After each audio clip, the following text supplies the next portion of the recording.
Hey, everybody. This is Janet Boyings with Healing and Made Free with Janet Boyings. I am so excited. I have my good friend, colleague, Dr. Michael Brown on today. Dr. Michael Brown, thank you for being on. How are you? Oh, doing great. Glad to be with you. Thanks for having me. Well, you look great. You look like you're working out and staying thin. And Yeah, by God's grace, life transformation 8 years ago, and blessed every day to be eating healthy, living healthily, and blessed. So every day is in God's hands, but yeah, I want to live it to the full. it really is in his hands. Dr. Michael Brown, I'm just going to go there. You have a fantastic story. You are always interviewing so many different people, and a lot of people really don't know your story. I know when I introduced you at the conference, I said he came from LSD to PhD. Would you share with my audience a little bit about your story before we get into talk about mentoring young pastors? Yeah, absolutely. So God saved me in 1971. At that time, I was a heroin shooting, LSD using 16-year-old, long-haired Jewish hippie rock drummer. And I was bar mitzvahed at 13, but we were nominal in our faith. So it was more of a religious rite for me to pass by. The event that really impacted me when I was 13 was going to my first rock concert, seeing Jimi Hendrix in concert. And the whole culture, the sound, the intensity of it, the breaking all the rules, and it just appealed to me, to my flesh. And so when I was 14, I was content with life. My mom and dad happily married. My dad was the senior lawyer in the New York Supreme Court, and everything was good in the home. But I got drawn into the whole drug rock scene. And when I was asked about smoking pot, you want to try, and it's like, well, you're not supposed to. So that made it alluring. There's a verse in Proverbs 9 that stolen water is sweet and food eaten in secret is delicious. So when it's forbidden, it's like, oh, I want that. And then the rock stars did it. So I wanted to try, but smoking pot had no effect on me. Mm-hmm. So we tried a harder drug, smoking hash, and that had no effect on me. So very quickly, I was doing harder drugs. It seemed my body was just wired a certain way to be resistant to drugs. So I had to do harder drugs. So it was ups, then downs, and then LSD, then speed, then shooting speed, and ultimately heroin. And yeah, I was degenerating. My morals were degenerating. Even broke into some houses to see what I could find, and for the fun of it, a friend and I broke into a doctor's office kind of for the thrill of it. I mean, just crazy stuff. Huffing diesel gas to get high, but all the while, this became my identity. I was known as Drug Bear and Iron Man because I could do such large quantities of drugs. I lived to be at rock concerts. I saw the big bands, week after week, and then play with our band. And I was a good drummer. So this was it. This was going to be the dream. I probably would have been dead by 18 because of the craziness of how I was living. And then my two best friends started to go to a little gospel church because they liked two girls who were going there, and they started to change. So I went to pull them out, and the people started praying for me. That was August of 71. And by the end of the year, God brought me under deep conviction for my sin. The things I was boasting about one day, I was now feeling miserable about the next day. Deep conviction of sin. And then I got radically born again. The love of God became real in my life. I knew Jesus died for me. December 17th of 71, I said, I'll never put a needle in my arm again, and was set free from that moment on. And just got very passionate about the Lord after that, seeking him earnestly, sharing the gospel with everyone that I could. And my dad said, Michael, it's great you're off drugs, but we're Jews. We don't believe this. So he brought me to meet the local rabbi, who in turn befriended me and began to challenge me to learn Hebrew, which I started doing in college.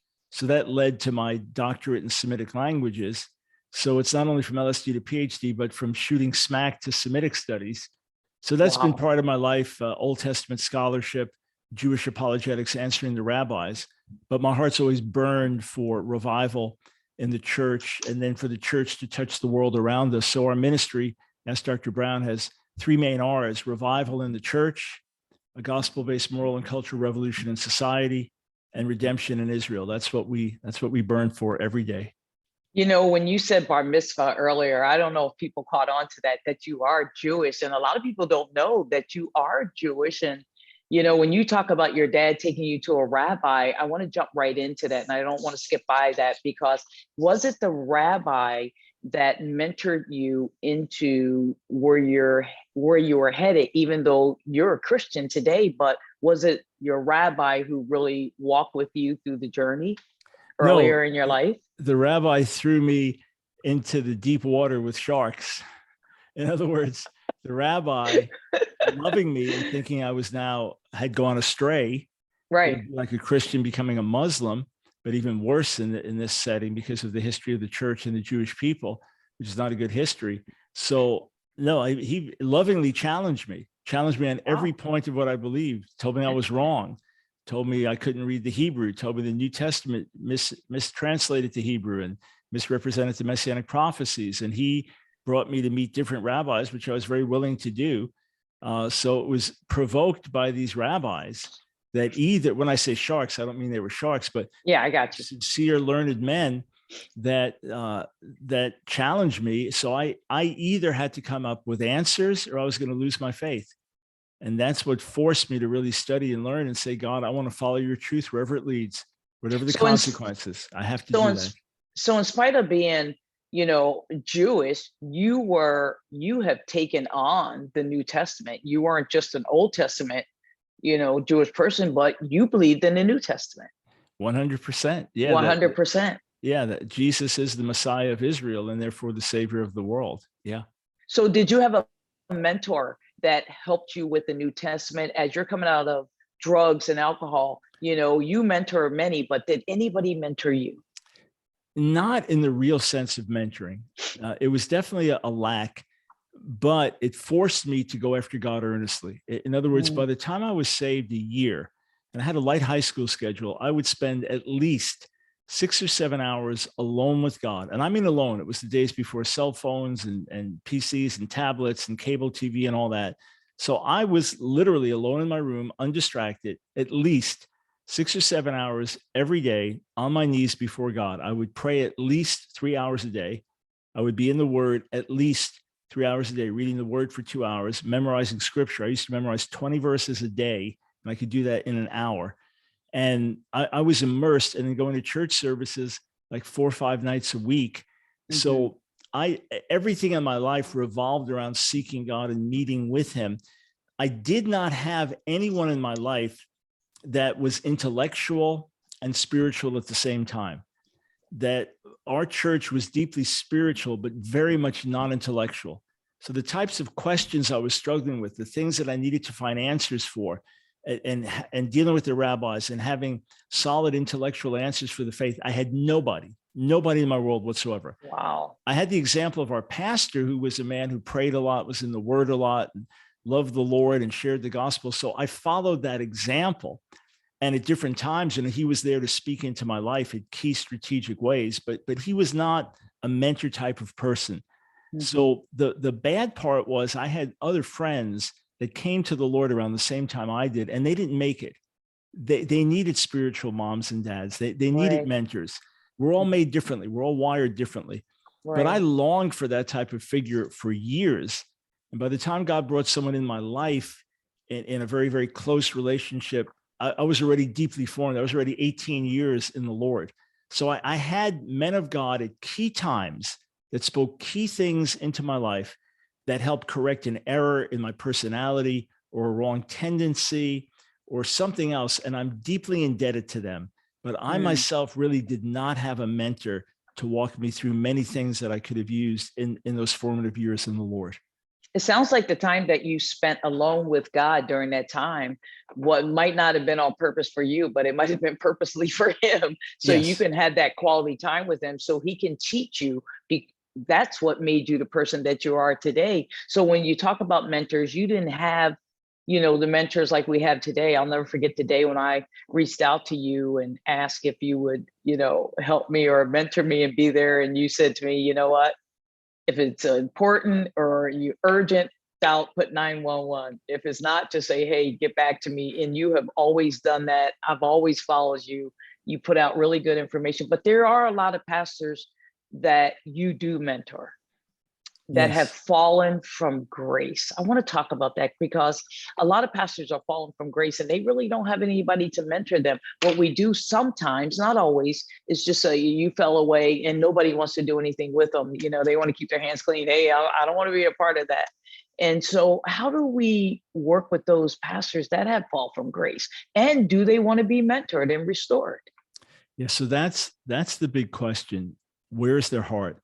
Generally speaking, if someone comes to you and says, I've been living in sin, adultery obviously being the most common fall. Yes. I've been living in sin. I can't live like this anymore. I've confessed to my wife. I want help. Whatever has to happen, let it happen, but I've got to get things right. That person has a much better chance of restoration than the person that gets caught. Mm-hmm. I remember having to confront a brother. He was my pastor, but we were kind of co-workers. And I remember going to confront him, and he denied, and then finally broke down weeping. Yes, it's true. And I said, all right, listen, let's go to this brother that I know, highly respected, a leader to leaders. Let's go to him, and he'll meet with you, and so on. And he said, fine. I remember we had that first meeting, and he said, I got to go. I got to pick up my kids. He walked out, and my friend said to me, he said, he's not contrite. He's upset that he got caught. And of course, he broke away. He wouldn't receive the necessary discipline of stepping down, et cetera. So his life ended up being a mess with multiple adulteries after that, sadly. But if someone comes and they're broken, and they are not accusing anyone else, that's also one of the big things. Are you taking full responsibility? Because the truly repentant person says, I did it. It's my fault. Mm-hmm. I own it. No matter who else did what, I own it. My fault, my bad. So that person realizes, okay, I don't deserve anything. I don't Right. deserve my spouse staying with me. I don't deserve anybody loving. I mean, they're contrite. They know the depth of what they did. And then it's a matter of saying, okay, let's put first things first. We're going to have to get you have to step down, obviously. And we've got to get that taken care of. So you've got to talk to your other leaders, et cetera. And generally, when the person is really broken and contrite and owning up to their sin, and they're surrounded by people who love them, those people want to cover them. It's like, okay, we're going to do our best to handle this internally. Exactly. And we want to provide for your family in these immediate months. And we know the difficulties here, so they're not trying to throw that person under the bus or cast them out. It's when the person fights or they're trying to negotiate this. It's like this. If you sinned, take it on the chin. All right. Right. And then you just pour into them mercy, mercy, mercy. Pour into this with the spouse together. And then say, okay, first thing we have to do is get you serious, in-depth counsel. We've got to get you in an intensive place to get to the root of what happened, why it happened. And then let's get you built back up in God and built back up in family relationship, and not even think about ministry. That's not even on our radar. Let's get you healthy. And then as you're healthy, let's see what the Lord's will and plan is. And those that took it on the chin, took some menial job, going from well-known leader or this to some menial situation, and honored the Lord with it and honored their family, they've been rebuilt, restored. And it's not even like a blemish. It's kind of God swept things away. Right. And those that fight, resist, try to cover up, it ends up being a total mess. Those that fight and resist, are they normally the people who got caught? Or is it sometimes the person who confesses, still kick and scream, trying to get help? But those who get caught, don't you find that they're the ones who normally really don't want to get help? Absolutely. Absolutely. Because if they could, they'd still be doing what they were doing, the wrong. Exactly. The only time that I'll see somebody that really comes clean and then starts to kick and fight is just the flesh may resist dying a little bit. Yeah. And they may get that pull but they come to their senses because they really want God. And again, just a simple principle to look for. When the person that you're dealing with is full of accusations against others, they haven't truly repented. Because when you've truly repented, you say what David says in Psalm 51 to the Lord, against you, you only have I sinned. And whatever sentence you pronounce on me is just. And the Right. fact that people still want to be their friends, they're blown away. The fact that their spouse is willing to stay with them, they're blown away. But when they're saying, you don't understand, you don't know what's happening in my marriage, or you don't know the pressure I'm under, or you don't know how the church mistreated me, or you haven't repented yet, not fully. You said something about the spouse, whether you're male that, committed adultery or female. Are you finding that the spouses are staying in the marriage and are able to forgive their other spouse who committed the adultery, or Well, does the marriage just go away? yeah, when there is, from those I've dealt with personally, and then other situations I know of, when there is really genuine, heartfelt repentance, and it's not the person getting caught, continuing to scheme, etc. That's one of the biggest things, because trust has been broken on the most fundamental level. You've been living a double life. You have betrayed the most intimate covenant that you've made with someone on earth. So trust has been terribly, terribly violated. But when the person is really contrite and broken, normally if the marriage was even half healthy before that, the spouse has some degree of sympathy. And along with that, the spouse, the one that sinned, is very different in many ways. They're acting differently. And now they're even realizing their whole marriage, hey, I failed here, and I failed here, and I failed here.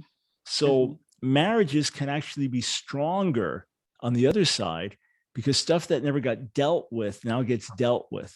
Deeper things are dug up in a positive way and dealt with.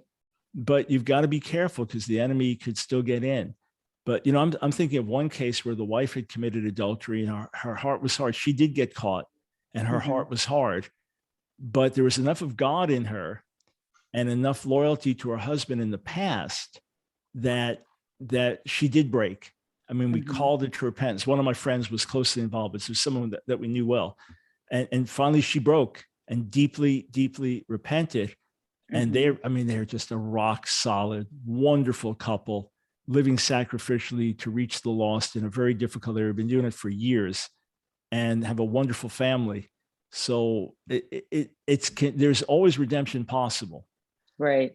But you've got to address the deeper issues, because sometimes there have been long time problems in the marriage, and the adultery was never justified, but the door was open. It was a little. I'm glad we're talking about this, because I see that Satan is after what is near and dear to God's heart, and that's family. Yeah. And if he can break up the family, I feel like he feels like he wins. And when we're dealing with, whether it's adultery or a spouse looking at porn, or we're trying to mentor, somebody, whether it's a pastor or ministry leader, whoever they may be, the advice that I have given them, I remember a spouse came to me and said, I mentioned to my husband that, I want to see his phone. The trust isn't restored yet, and, he goes kicking and screaming, oh, you don't trust me? Oh, you want to see my phone? And, he just committed adultery like a week ago, and he's all upset, or she's all upset, because, they want to look in your wallet and your phone, in your pants pocket, on your computer. Is that okay to do? Oh, listen, if I'm guilty and I'm repentant, search my whole life. Exactly. Look, here, look at it like this. You're a little kid and your mommy says, don't eat the cookies in the cookie jar. Those are for our guests tonight after dinner. And then there's a cookie missing. And mommy says, did you eat the cookie? If you didn't, it's like, I didn't, mommy. Look at look at my mouth, look at my pockets, look at my hands, look at my room, because you're clean. Exactly. If you did eat the cookie, it's like, Mom, you don't trust me, you don't love me. It's like, so when you're repentant, here, you help everything is accountable. I'll give away my phone, whatever it is, because you realize the depth of what you've done, the grievousness of the sin. And if you can't fully come clean, again, serious warning signs, something's wrong. Is there a biblical plan for restoring someone that is in our position as pastor or leader, evangelist, teacher, whatever it may be, based on biblical principle or procedure we should follow? they're principles, but not an explicit procedure, nor are there explicit time frames. So we know that restoration is possible. We know that David sinned but continued to be king, and the Psalms are in the Bible. And yet his kingdom degenerated after his adultery and sin. It ended up having repercussions. 1 Timothy 3 says an elder has to be above reproach, has to have a good reputation with outsiders. In certain cases, in large scale public sin, that's a very difficult thing to recover. In other words, if you were a world famous minister and got caught in, I don't know, some type of underage sex with you're committing acts with children of the, with same sex underage kids, and you go to jail for 5 years. I mean, I don't know that you could ever go back into public ministry, because there's such reproach that comes. It may have to be stuff you do behind the scenes and serve in different ways. There are some that if you do cross a certain line, you could never go back to public ministry. I think that can be harsh at times, because people do fall and people do mess up, and God's a redeemer. Right. There are things, ideally, if dealt with rightly, that would be on your official leadership resume, but are largely covered. In other words, you didn't cross certain lines, so that things need to go public. They're handled internally, and love covers a multitude of sins. Exactly. And you step down, you go through a restoration process, and you're restored. There are other things where it's public. I blew it here. I was guilty of this. It's been a 3-year restoration process, working on marriage, family. But I have approval from all. This is part of my life story now, and I want to help others in this way. But the only thing I can say is that to do things too quickly is to dishonor the Lord and fail to recognize the problems that we create for ourselves when we sin. It's like an athlete that has a serious injury, and now they come back prematurely, and now they're injured for the rest of their lives. Right. So too slow is better than too fast, but there is nothing in the Bible that says this time frame. And I think if you had that, it doesn't work universally. In other words, you have to have flexibility here and more principles that we deal with. And at what point can we say that these people are above reproach, that these people have been proven and tried, that these people are worthy of public trust as ministers of the gospel? Those are the questions that have to be asked. Restoration is absolutely possible. There are some extreme cases, as I say, where it's just not going to work. You know, for example, to use that extreme again, if a man was convicted for inappropriately touching a 10-year-old girl and he serves 10 years in prison, now he wants to work in your church with youth. No, you'll never go near the youth, sir. That's not going to happen. Exactly. It's just not going to happen. So there are certain consequences to sins we've committed, and then we can just discredit ourselves. Like, how many times are you going to believe that person? Like, I'm so sorry, it'll never happen again. It's like, hey, at this point, buddy, I hope your life goes well, but I'm not going to sit under your teaching. So when they are going, and I agree with you wholeheartedly, if there's somebody who is molesting children or anybody else, they wouldn't be back on my pulpit, or I wouldn't follow them. When we talk about being restored, I don't know what you think about time frame, but I know there's leaders out there, I'm sure you know some and I know some, who won't even take that time off, or don't even want to leave the pulpit, want to continue preaching on the pulpit, whether you're male or female. Is there a time frame? And everybody is different, that one should be off the pulpit so they can be restored. So people can start, saying, they took this time off, we support their restoration, we welcome them back. But what are your thoughts? So we're talking about the one who sinned. We have friends whose spouses left them, and the spouse turned away from the Lord and said, you were a great husband or a great wife, but I don't want the Lord anymore. I don't want this marriage anymore. So they've taken a blow, and we normally encourage them to take some time off because of the blow and to receive ministry. That's different. We're talking about the one who say cross that line. We're not even saying someone who struggled with porn. We're saying someone who committed the physical act. They physically slept with someone, they had an adulterous affair. That generally speaking, we normally work with a 1-year guideline. Again, it's not fixed in stone, Right. but it's what we've seen is a good time frame for them to really, it could be longer, right? Right. But a really good time frame for them to work out the things in their own lives, to really concentrate on family and marriage, to put aside ministry being the adrenaline that keeps them going, and to make a public statement to others, hey, this is how seriously we took it. This person that used to be preaching to 5,000 people a week has been changing tires at a service station. You know, he's humbled himself. He's gone through this counseling program. He's been under the supervision of these leaders, and we can all vouch for this. And his heart is just to serve, but we do recognize a calling. See, the key thing is, many of us find our fulfillment in the Lord by doing ministry. It's the charge of the anointing and being with the people and being used by God. So we have to get to the point where our relationship with God is enough. And then if we are called back into ministry, we act on that. So we've normally used that. The ones that I've been most actively involved with, it's been a year period as the guideline, and also to give them some hope that, hey, if we see the Lord in this, the things that have been so important to you for years, there can be restoration. And then it's a public thing, you know, the husband and wife together, where you are talking about a married couple, you know, sharing openly. But again, I would rather make a mistake of too long versus too short, both for the honor of the name of the Lord and in recognition of the seriousness of the issues involved. Right. What about safeguards? I know Billy Graham had safeguards like when he traveled. I know you have safeguard even coming to my conferences. If you haven't noticed yet, I have men pick you up at the airport. Oh, of course. You know, Well, I try that's to why I keep got in the car, because it was men picking me up. Right. You know, I tried to have those safeguards when I went to South Carolina. It was a husband and wife team together picking me up at the Yeah. airport.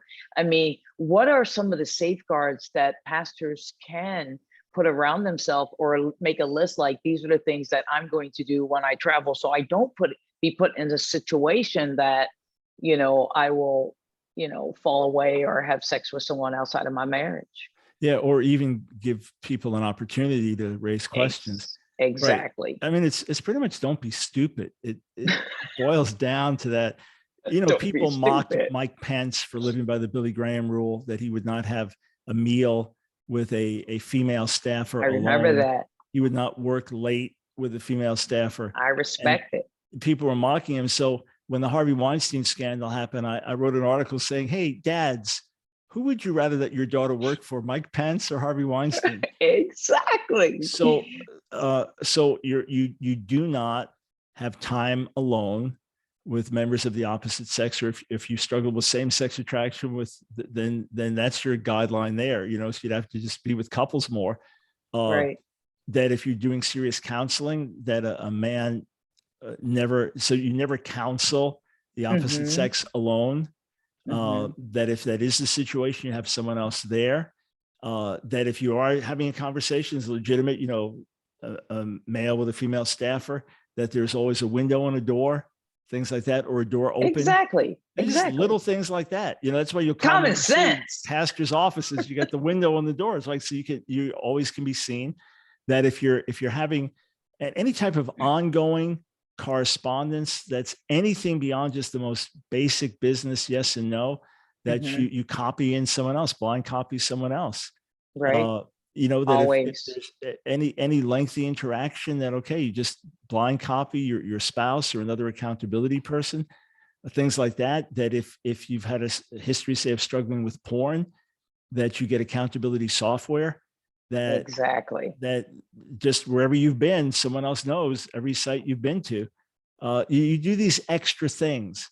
You know, 2 Timothy 2:22, it tells us to flee youthful lust. So sometimes you get away from the thing, and then pursue righteousness, godliness, faith, love, together with those with a pure heart. So you get with people that are going in the right direction. And the moment you recognize a wrong tendency, you deal with it ruthlessly. Don't cut the thing back, cut it off. Right. That's the Jesus counsel, you know, cut off the offending hand or the offending foot. And if you do that, look, when you are 100 miles from the nearest source of alcohol and you struggle with getting drunk, you got a lot better chance of not getting drunk than if you hang out in the bar. Exactly. Because everybody's going to get tempted. One of the first things I teach when I teach on sexual immorality to ministry school students is it can happen to anybody. Yes. Anybody can mess up. The people that I know that I watched mess up over the years, some of them were the most unlikely candidates. I never would have imagined them being the ones that fell. And they did. It can happen to anyone. So what causes that though? What did they do that you think that they stepped out of? The common denominator, because they were so different, was unaccountability. They were really their own person. They did not have anyone in their lives that on a peer or above level speaking into their lives. Yeah. There was a certain unaccountability, it manifested in a totally different way, but that was the common denominator. Wow. And these are very important things that you pastors and ministry leaders, those who are on the front line, can learn from, this conversation with Dr. Michael Brown on not only mentoring, but what we could do for ourselves to put safeguards around us. Dr. Michael Brown, do you have resources out there on mentoring pastors or any information? I have, everything I've done has just been kind of organic, just relational, as opposed to, I have a system. Even if someone said, would I disciple them? I've never had like a system of doing it, or it's just been more, hey, let's hang out, get to know me, spend time with me. Guys, as I'm traveling, you can travel with me, and then I pour in at every juncture. There are books with the titles of Restoring Your Broken World, restoring your marriage, different books that are out there, some written by people who committed adultery and now are, giving counsel. But again, along the titles of Restoring Your Broken World, there's some like that are useful. And everything in my life is there I go, but by the grace of God. You come in with humility. When someone messes up, the first thing I do is search my own life. I mean, I pray for them. I grieve over the damage that's going to be done. And then I search my own heart. So we come in understanding this could happen to any of us. And, we just got to walk low, follow the Lord.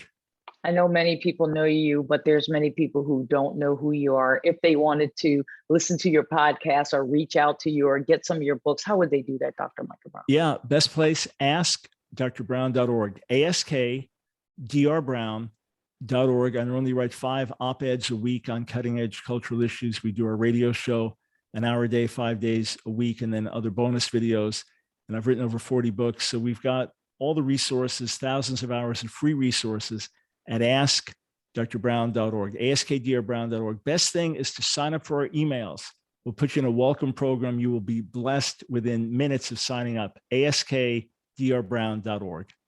You guys, you've been watching Healing and Made Free with Janet Boynes. We're called Healing because we believe through the power of Jesus Christ, you can be healed. And then we believe that God wants to see you free. He wants you to walk in freedom. God came so we can be free. Dr. Michael Brown, thank you so much. And thank you again for watching my podcast. My joy. Keep up the great work, Janet. Thank you.